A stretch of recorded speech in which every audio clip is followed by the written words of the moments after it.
Hello అండి, welcome back to our channel. ఎవరైనా మన ఛానల్ని ఫస్ట్ టైం చూస్తున్నట్లయితే ప్లీజ్ సబ్స్క్రైబ్ చేయండి, లైక్ చేయండి, షేర్ చేయండి. అలాగే ఈ కలెక్షన్స్ ఎలా ఉన్నాయి అనేది కూడా కామెంట్ చేయండి కామెంట్ బాక్స్లో. మీలో ఎవరికైనా ఈ కలెక్షన్స్ నచ్చాయి అనుకుంటే ఆర్డర్ ప్లేస్ చేసే ప్రాసెస్ అందరికీ తెలుసు కదండి.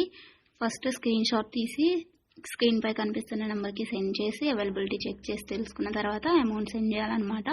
స్క్రీన్ పై కనిపించే నెంబర్కి PhonePe, Google pay, Paytm 3 available అండి. ఓకేనా. అండ్ ఐటమ్ అనేది మీకు డెలివరీ అయ్యాక 360 degrees ఓపెనింగ్ వీడియో కంపల్సరీగా తీసి సెండ్ చేయాలండి. మాకు అదర్ ఇష్యూస్ ఏమన్నా ఉన్నా, మీకు రాంగ్ ప్రోడక్ట్ డెలివరీ అయినా, ఐటమ్కి ఏమన్నా డిఫెక్టివ్ ఐటమ్ వచ్చినా కానీ మీరు ఆ వీడియోలో చెప్పాలన్నమాట. అలా ఉంటేనే రిటర్న్ అనేది యాక్సెప్ట్ చేస్తామండి. ఎక్స్చేంజ్ ఆర్డర్ అయితేనే మాత్రం నాకు మెసేజ్ చేయండి. నేను అవైలబిలిటీ చెక్ చేసి చెప్పిన తర్వాత ఆర్డర్ని ప్లేస్ చేయండి. అంతేకాని టైంపాస్కి మాత్రం ఎవరు నాకు మెసేజ్ చేయకండి. అలా చేస్తే నేను రిప్లై ఇవ్వను. వన్స్ మీరు